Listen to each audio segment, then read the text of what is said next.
आज हम करेंगे फिजियोग्राफी ऑफ इंडिया चैप्टर का पार्ट 2 हिमालयस से शुरू करेंगे हम आज। ऑल्दो हमने पिछली क्लास में पढ़ा था फिजियोग्राफी और इंडिया का मोटा मोटा ओवरव्यू लिया। उसके बाद हमने फिजियोग्राफी ऑफ इंडिया में सबसे पहले पेनिनसुलर प्लेटू पढ़ा। उसके बाद हिल्स ऑफ पेनिनसुलर प्लेटू पढ़ी, इसमें अरावली था, सतपुड़ा था, विंध्याचल था।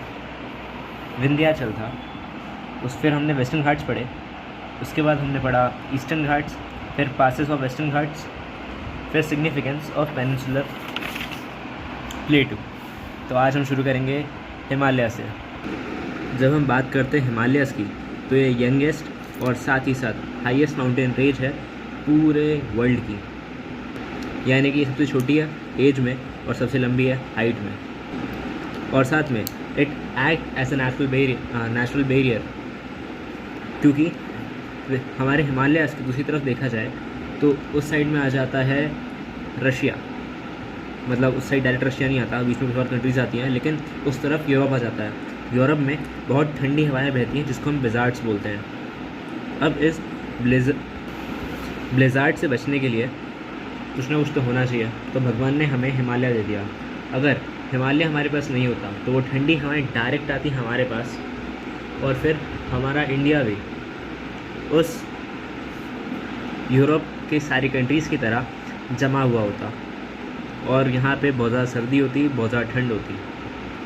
तो हिमालय एक बहुत ज़्यादा इम्पॉर्टेंट टोपोग्राफिक फीचर है हमारी कंट्री के लिए, और इसलिए हमारी कंट्री बहुत ज़्यादा अलग अलग तरीके के क्लाइमेट्स को अपने अंदर पनाह दे पाती है।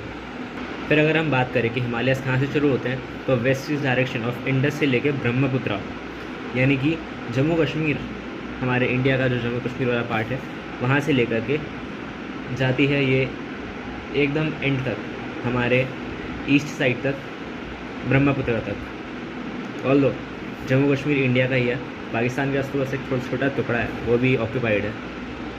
और साथ ही ये पूरे के पूरी नॉर्थ बाउंड्री को कवर करती है। तुम देखो कि हमारे इंडिया के टॉप पे नॉर्थ की मैंने कोऑर्डिनेट्स क्या बताए थे टॉप वाले, वो थे 37 डिग्री 6 मिनट नॉर्थ। अब उस एरिया में जो हमारा इंडिया है, वहाँ पे अगर तुम ध्यान दो तो तुम्हें समझ में आएगा कि वहाँ पे पूरा एरिया माउंटेन से कवर है। Mountains are acting as a boundary और as a protecting boundary for our nation against the countries like China, क्योंकि अगर ये हिमालय वहाँ पे नहीं होते तो चाइना आए दिन हमारे ऊपर अटैक कर रहा होता। तो हिमालय हमारे इंडिया के लिए एक ऐसा इंपॉर्टेंट फीचर बन जाता है जो कि हमें प्रोटेक्ट भी कर रहा है। अब ये बना कैसे था, देखो हमारा एशिया फ़िलहाल वैसा है, लेकिन किसी ज़माने में ऐसा बिल्कुल हुआ नहीं करता था जैसा ये अभी है। एशिया में पहले इंडियन प्लेट जुड़ी नहीं थी।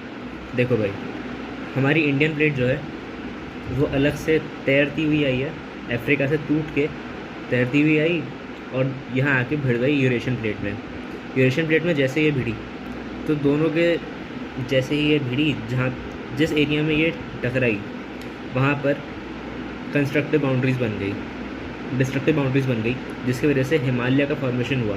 हिमालय एक फोल्ड माउंटेन है, ब्लॉक माउंटेन नहीं है। ब्लॉक माउंटेन तब बनते हैं जब कंस्ट्रक्टिव कोलिजन हो, यानी कि दो प्लेट्स जब एक दूसरे से दूर जाती हैं तो बनती है हमारी कंस्ट्रक्टिव बाउंड्रीज़, और जब दो प्लेट एक दूसरे के पास आती हैं तो वो बनाती है फोल्ड माउंटेन्स। That's it. अभी अगर हम इसकी हाइट की बात करें तो हम जब इसमें वेस्ट टू ईस्ट जाते हैं, यानी अगर तुम राजस्थान से, मतलब जम्मू कश्मीर से अरुणाचल प्रदेश की तरफ जाओगे तो तुम्हें इसकी हाइट कम होती हुई मिलेगी, मतलब इसकी वेथ कम होती हुई मिलेगी। वेथ मतलब कितना ज़्यादा एरिया कवर कर रहा है। हमारे जम्मू कश्मीर वाला एरिया जो है वो ऑलमोस्ट पूरा ही माउंटेन्स में है। जैसे कश्मीर का पूरा एरिया माउंटेन्स में है, लद्दाख का पूरा एरिया माउंटेन्स में है। जम्मू में तो रेगिस्तान है, वहाँ तो ठंड वगैरह ज़्यादा होती नहीं है। उसके बाद हम अगर थोड़ा सा ईस्ट में जाते गए तो हमें देखने को मिलेगा कि इसकी जो ब्रेथ है, यानी कि ये जितना एरिया कवर कर रहा है वो कम होते जा रहा है धीरे धीरे। लेकिन वहीं पर अगर हम इसकी हाइट की बात करें तो वेस्ट टू ईस्ट जाने पे इसकी जो हाइट है वो ग्रेजुअली बढ़ेगी। तुम देखोगे वेस्ट साइड में तो वहाँ पे छोटे छोटे माउंटेन्स हैं, लेकिन जब तुम ईस्ट की तरफ जाओगे तो तुम्हें देखने को मिलेगा कि ईस्ट की तरफ भाई हमारा माउंट एवरेस्ट है, वहाँ पे हमारा K2 है, और ऐसे ही बहुत सारे बड़े बड़े माउंटेन्स हैं। जैसे कि हमने थोड़ी देर पहले बात करी, विथ सबसे ज़्यादा कश्मीर में है, जो कि 500 किलोमीटर का एरिया कवर करती है। It's not area, its length. 500 kilometre की लेंथ कवर करती है, मतलब एरिया तो और भी ज़्यादा होगा। और मिनिमम अरुणाचल प्रदेश में है, जो कि सिर्फ 200 किलोमीटर कवर करता है। अभी हमारे पास कुछ इंपॉर्टेंट टर्म्स हैं इस चैप्टर को समझने के लिए, पहले हम वो देखेंगे। सबसे पहला है passes. It is a natural gap between two mountains और हिल्स। दूसरा है रेंज। देखो, एक बहुत बड़ा लैंड मास जो कि माउंटेन्स, रिजेस या फिर पीक से मिलके बना होता है। फिर पीक, हम जानते हैं कि हाईएस्ट पॉइंट को पीक बोलते हैं, या फिर टिप ऑफ द माउंटेन को पीक बोलते हैं। फिर वैलीज़, देखो जो डिप्रेशन होते हैं, देखो तुम्हारे सामने मैं तो बताया था पिछली क्लास में, विंध्याचल और अरावली, ये दोनों माउंटेन्स हैं। इनके बीच में जो गैप है वहाँ पे नर्मदा बहती है, तो इसी के लिए हम उसको बोलते हैं नर्मदा वैली। तो समझ में आ गया वैली क्या होता है। उसके बाद हम बात करेंगे ड्यून्स की। तो ड्यून्स स्पेसिफिक नाम है उन वैलीज़ का जो कि हिमाचल और शिवालिक्स के बीच में आती है। Himachal Pradesh is a state. Shivalik हमारे हिमालयाज़ की एक माउंटेन रेंज है। उसके बाद हिमालयाज़ के लॉन्गिट्यूडनल एक्सटेंशन की बात करें तो ये कुछ पार्ट्स में डिवाइडेड है। सबसे पहला है द्रास हिमालय। द्रास के अंदर 4 आते हैं, एक तो है लद्दाख रेंज, एक है काराकोरम रेंज, एक है जास्कर रेंज और एक है कैलाश रेंज। चलो बोलो मेरे साथ। एक है Ladakh range first, Karakoram range, easy name Karakoram, third name Zanskar और फोर्थ नेम कैलाश, शिव जी का घर। लद्दाख, काराकोरम, जास्कर, कैलाश, ये तीनों त्रास हिमालय के अंदर आती हैं। फिर आता है ग्रेटर हिमालय, जिसको हम हिमाद्री बोलते हैं। Greater Himalaya is termed as Himadri. Then the lesser Himalaya. Greater Himalayas are the Himalayas which are at the north most point of our India, of our country. और lesser Himalaya are the Himalayas which are on south of the greater Himalayas. फिर आता है हमारा outer Himalaya, जिसको हम शिवालिक बोलते हैं। और this outer Himalaya is the outer most part, और you can say the inner most part in view of north to our country if we talk about Himalayas then। अभी देखो भाई, जैसे हमने देखा trans Himalaya, greater Himalaya, lesser Himalaya and Shivalik. As I have told you before, trans Himalaya वो हिमालय है जो कि जम्मू कश्मीर के साइड है। Greater Himalaya is the Himalaya which covers almost all the area of Himalaya between Uttarakhand to lesser Himalaya. Lesser Himalaya is the Himalaya which is between greater Himalaya and Shivaliks, और ये इस पूरे एरिया कवर करता है इन दोनों के बीच का, ऑब्वियस है तो। और शिवालिक्स ये हमारे इंडिया का इनर मोस्ट पॉइंट है हिमालय के टर्म्स में। तो सबसे पहले ग्रेटर हिमालय नहीं था, सबसे पहले आता है ट्रांस हिमालय, फिर ग्रेटर हिमालय, फिर लेसर हिमालय और फिर शिवालिक्स। अब हम सबसे पहले बात करेंगे ग्रेटर हिमालयस की। तो हम पढ़ रहे थे ग्रेटर हिमालयस के बारे में। अब हम जानते हैं कि इसको हम हिमाद्री भी बोलते हैं। ग्रेटर हिमालयस क्या बोलते हैं हम? हिमाद्री। इसमें सबसे ज़्यादा मेन हिमालयाज़ हैं, क्योंकि यहाँ पे माउंटेन्स की हाइट सबसे ज़्यादा होती है। और उसी के साथ साथ यही एरिया है जो कि बहुत ज़्यादा स्नो के लिए फेमस है हमारे इंडिया में। If you want to see snow, go to Himalayas. इसकी हाईएस्ट पीक की बात करें तो वर्ल्ड की हाईएस्ट पीक माउंट एवरेस्ट ही इसकी हाईएस्ट पीक है, और इस हाईएस्ट पीक को हम सागरमठ बोलते हैं। बाय द वे, सागरमठ एक और चेक पॉइंट है जो कि माउंट एवरेस्ट की चढ़ाई के बीच में हमें मिलता है, और ये माउंट एवरेस्ट के रास्ते में ही सिचुएटेड है। इसके बाद अगर हम बात करें कुछ इंपॉर्टेंट पीक्स की, तो इसमें सबसे पहले आता है माउंट एवरेस्ट, जिसकी हाइट 8,848 मीटर्स है, ऑलमोस्ट 9 किलोमीटर्स। फिर आता है कंचनजंगा, वेरी इंपॉर्टेंट पार्ट, इसकी हाइट 8,598 मीटर्स। फिर आता है माकलू, जिसकी हाइट 8,481 मीटर्स। फिर धौलागिरी, यहाँ की हाइट है 8,172 मीटर्स। और फिर नंगा पर्वत, जिसकी हाइट 8,126 मीटर्स है। अभी माउंट एवरेस्ट के साथ साथ ये सारी पीक्स इंपॉर्टेंट है, और कंचनजंगा या फिर K2 हमारे इंडिया के हाईएस्ट पीक है। माउंट एवरेस्ट हमारे इंडिया में नहीं आता।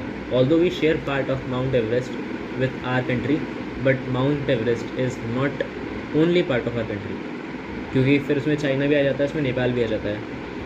तो अगर तुम्हें माउंट एवरेस्ट क्लाइंब करना हो कभी, तो तुम जाओगे पहले नेपाल के पास, इंडिया के पास, चाइना के पास, तीनों की परमिशन लेनी पड़ेगी, and then you will be allowed to climb Mount Everest. Although China का एरिया बहुत कम है माउंट एवरेस्ट के नाम पे। The next, moving forward, we have lesser Himalayas which are in south of the greater Himalayas. Trans Himalaya ने देख लिया था, उसमें एक कैलाश था, उसमें एक जास्कर था, उसमें एक काराकोरम रेंज थी, और साथ ही में उसमें एक और रेंज थी जिसका नाम तुम मुझे एक कमेंट में बताओगे। Talking about lesser Himalayas, we have average height is in between 3,700 metres to 4,500 metres.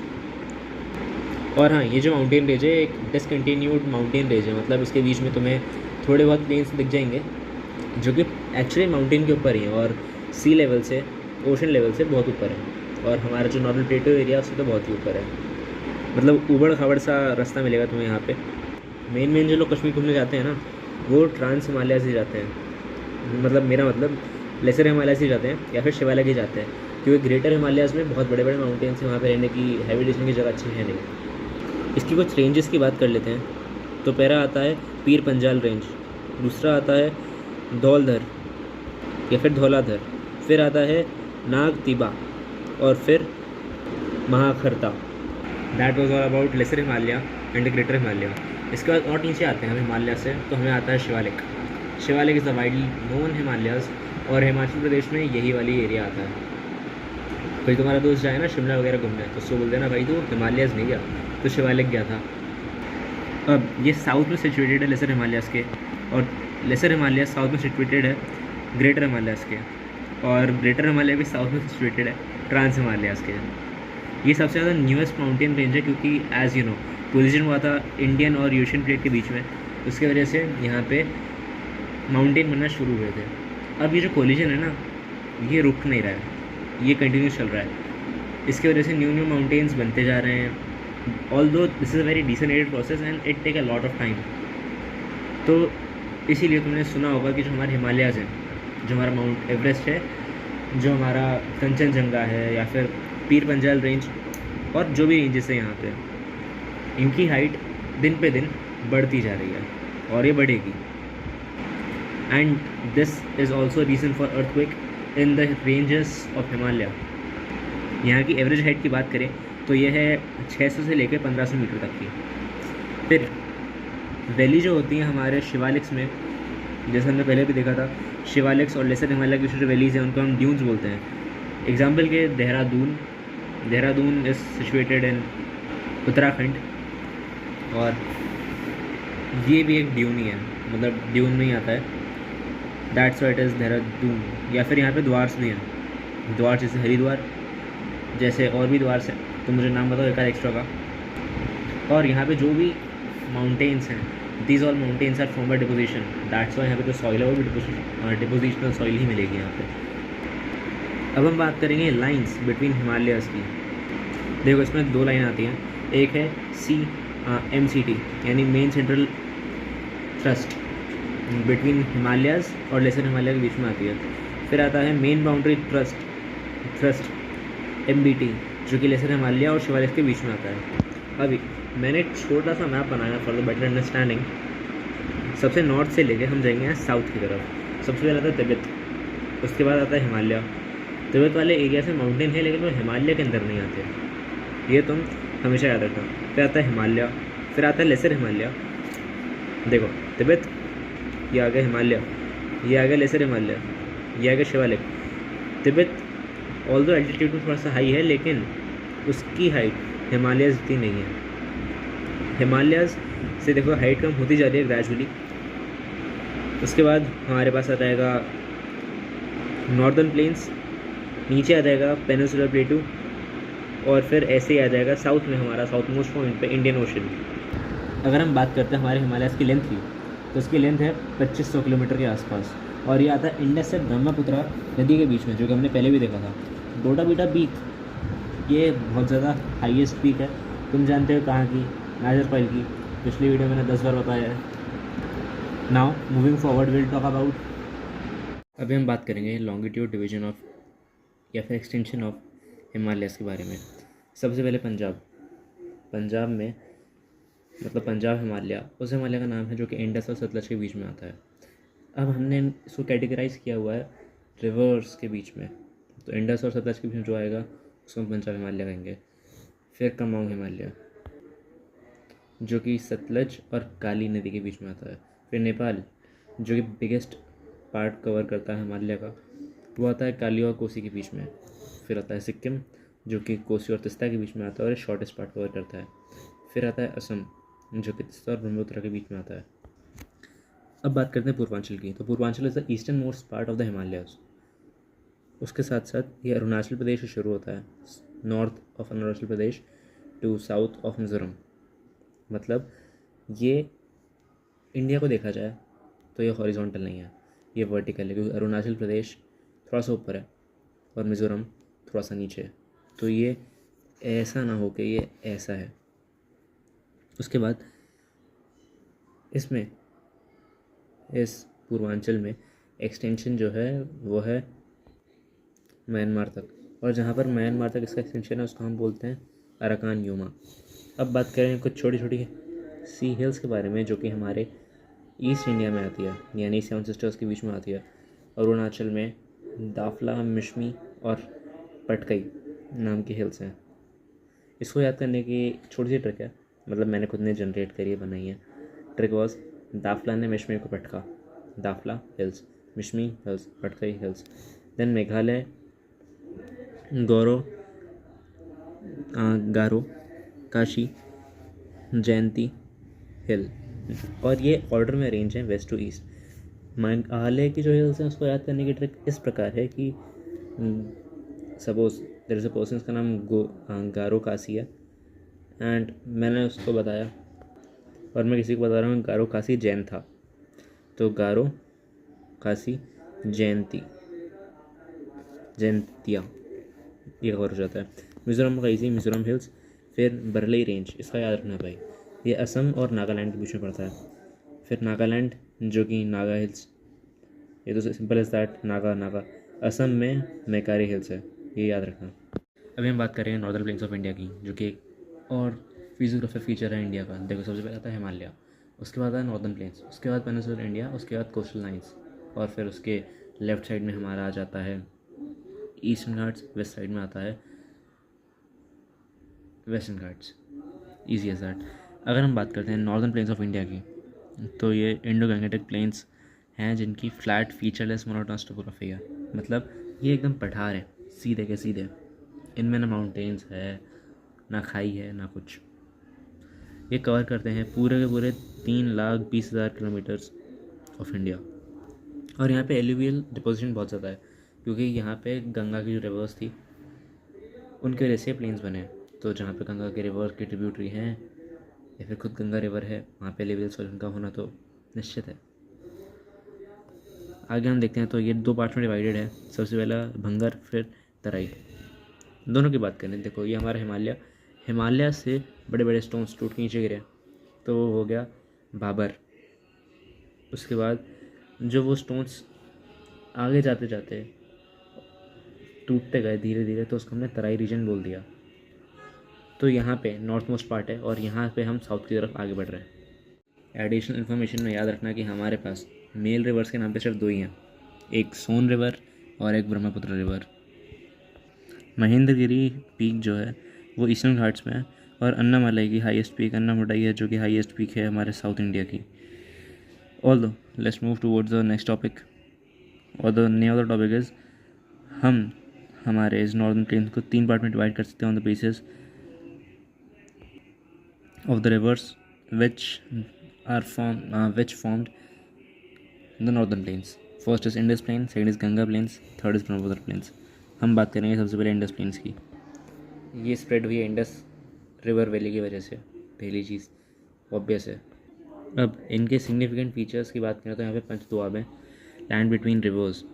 अब 5 दोआब हैं तो हैं, लेकिन इसको याद रखना जिसने भी मतलब इसके नाम रखे हैं, तो इनके नाम की बात करें तो बियास और सतलज के बीच में जो आता है ना उसको हम बिस्त बोलते हैं।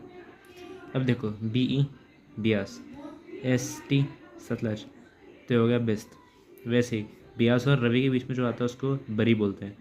अब BA बियास, RI रवि। फिर रांची के बीच में मतलब रांची रवि और चिनाब के बीच में आता है इसलिए RE रवि और CHNA चिनाब।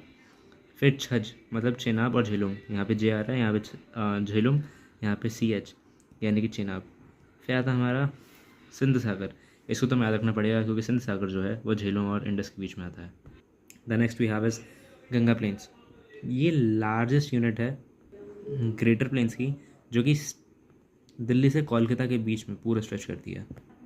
अब इसमें पेनिनसुलर रिवर जो हैं उनमें है चिनाब, बेतवा, केन, सोन और भी बहुत सारे रिवर्स हैं, और ये सारे गंगा रिवर सिस्टम को ज्वाइन करती है और help in the formation of this plain यानी Ganga plain. Moving forward we have Brahmaputra planes.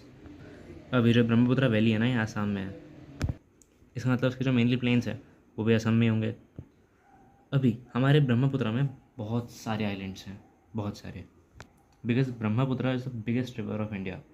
Biggest मतलब उसका साइज़ बहुत बड़ा है, उसकी लेंथ सबसे ज़्यादा बड़ी नहीं है लेकिन साइज़ बहुत ज़्यादा बड़ा है। और इसके साथ साथ इसके पास वर्ल्ड लार्जेस्ट रिवराइन आइलैंड है जिसका नाम मांजुली है। फिर हम बात करते हैं सिग्निफिकेंस ऑफ नॉर्दर्न प्लेन्स की, तो यहाँ पे फर्टिलिटी सॉइल की बहुत अच्छी होती है, यहाँ पे पानी की सप्लाई बहुत अच्छी हुई, रिवर है यहाँ पे बहुत सारी, इंडस, गंगा, ब्रह्मपुत्र, इनकी ट्रिब्यूटरीज, तो एग्रीकल्चर में फ़ायदा तो होता ही है। यहाँ पे ट्रांसपोर्ट और कल्टीवेशन दोनों आसान है। ट्रांसपोर्ट इसलिए आसान क्योंकि भाई ये एकदम प्लेन है, तो यहाँ पे ट्रेन आ सकती है, ये एकदम प्लेन जगह है, यहाँ पे तुम एयरपोर्ट बना लो एकदम, फिर यहाँ पे नदियाँ भी बह रही हैं तो उसमें तुम चाहो तो अपने शिप उतार दो। और साथ साथ इंडिया का सबसे ज़्यादा पॉपुलेटेड एरिया नॉर्दर्न प्लेन्स ही है। फिर हम आगे चलते हुए बात करेंगे कोस्टल प्लेन्स ऑफ इंडिया की। तो इसका जो एक्सटेंशन है वो पेनिनसुलर माउंटेन्स और सी कोस्ट ऑफ इंडिया के बीच में आता है। इसकी वजह से इसमें जो सेडिमेंटेशन है वो हमारे ओशन और साथ ही जो हमारे पेनिनसुलर रिवर्स हैं दोनों के द्वारा किया जाता है, जिसकी वजह से ये या तो बहुत ज़्यादा रोड हो जाती हैं या फिर इनकी कुछ जगहों पे बहुत अच्छे अच्छे मिनरल पाए जाते हैं। इसमें दो पार्ट्स हैं, western coastal plains and eastern coastal plains. To begin with we will study about western coastal planes.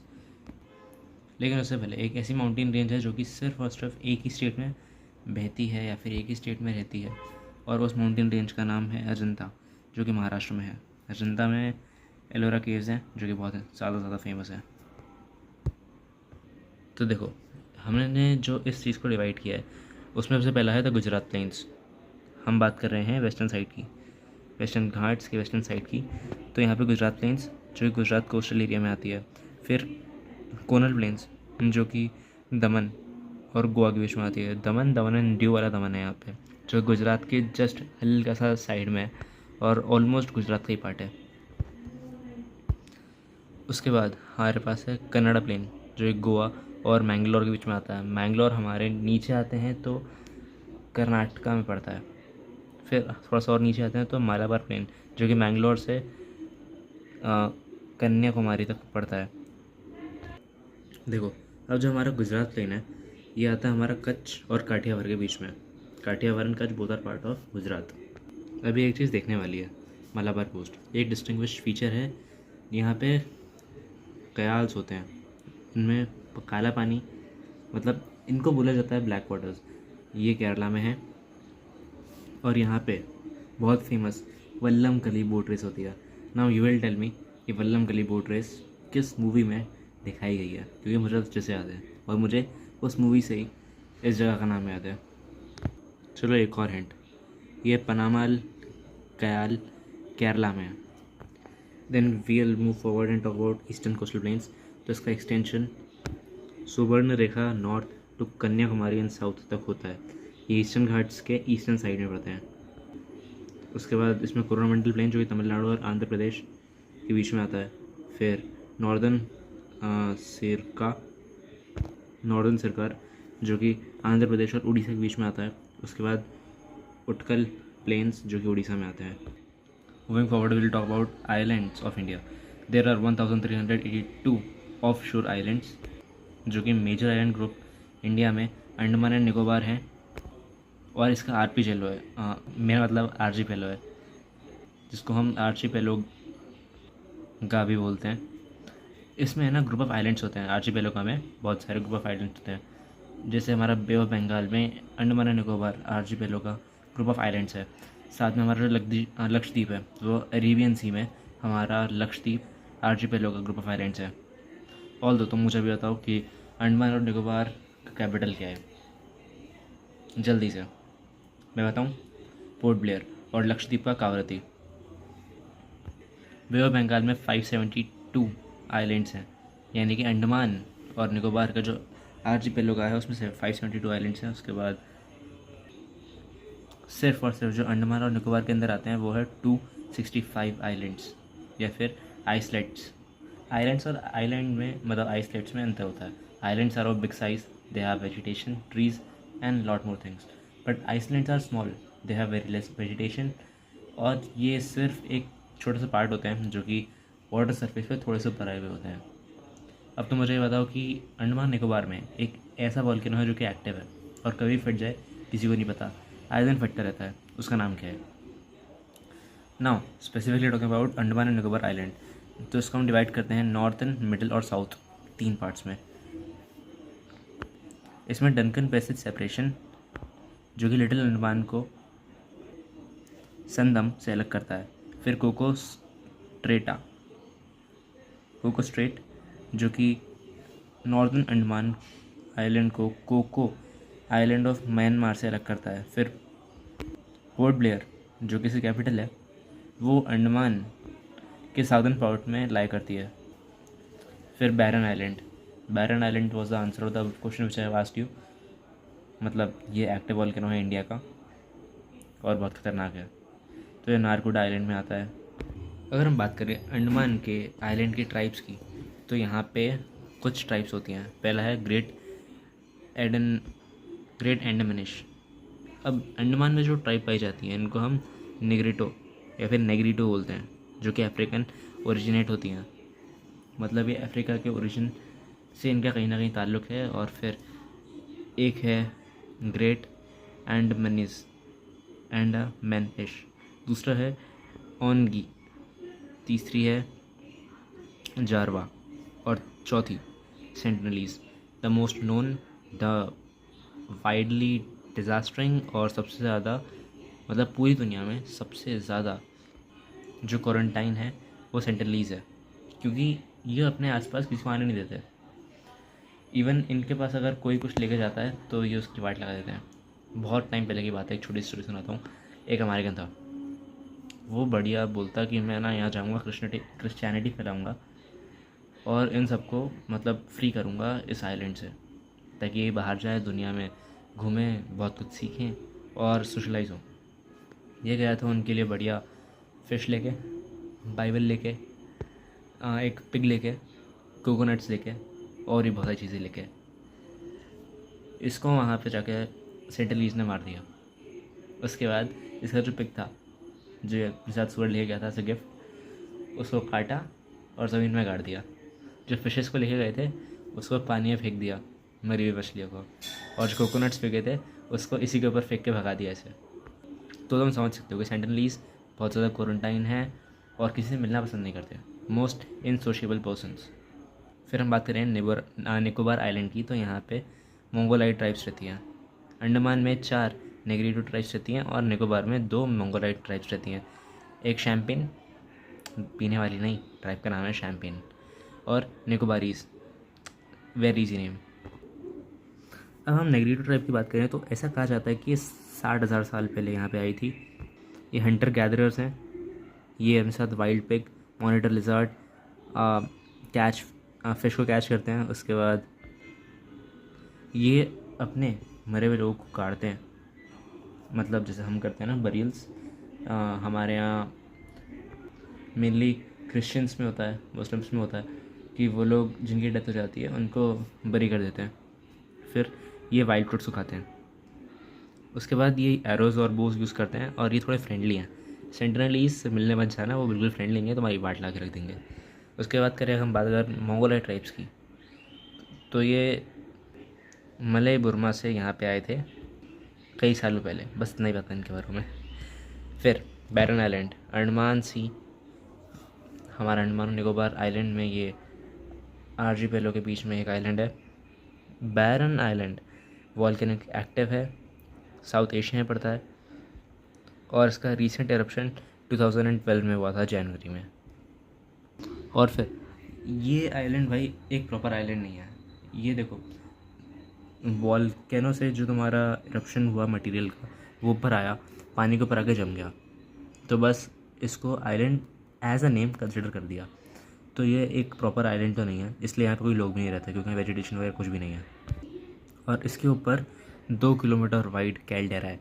Caldera मतलब उसका जो टॉप वेंट है, वेंट का जो टॉप है उसको कैल्डेरा बोलते हैं। The next we have is Lakshadweep island. Lakshadweep island is very famous, Arabian sea में है, सब जानते हैं। इसका कैपिटल क्या, मैं थोड़ी देर पहले बताया था, क्या है, कावरत्ती। इसमें 36 आइलैंड ग्रुप्स हैं और इसका एरिया 32 किलोमीटर्स है। ये 8 डिग्री नॉर्थ से शुरू होता है और 12 डिग्री नॉर्थ में खत्म हो जाता है। इसके मेन आइलैंड की बात करें तो as a Kavaratti, I told you, Kavaratti capital है। अगती, जहाँ पे एयरपोर्ट है। फिर Minicoy.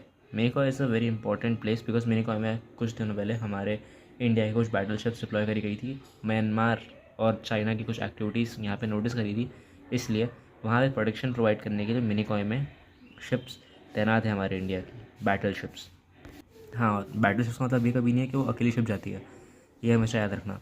If we are talking about battleship और अ फ्लीट और इधर we are talking about INS, तो ये अकेली शिप्स वगैरह नहीं होती।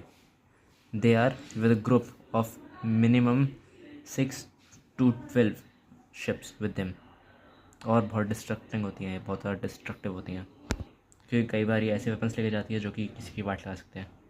उसके साथ साथ ये स्मॉलेस्ट यूनियन टेरिटरी भी है। यहाँ पे फिशिंग मेन ऑक्यूपेशन है। फिर यहाँ पे थोड़ा सा अभी कुछ दिनों पहले रिसेंट ईयर्स में अपना टूरिज़्म प्रमोट हुआ है। फिर कोरल ग्रुप ऑफ आइलैंड्स है, सब जानते हैं तो। और इसी के साथ खत्म होता तुम्हारा ये chapter physiography of India. Thank you so much for watching, bye.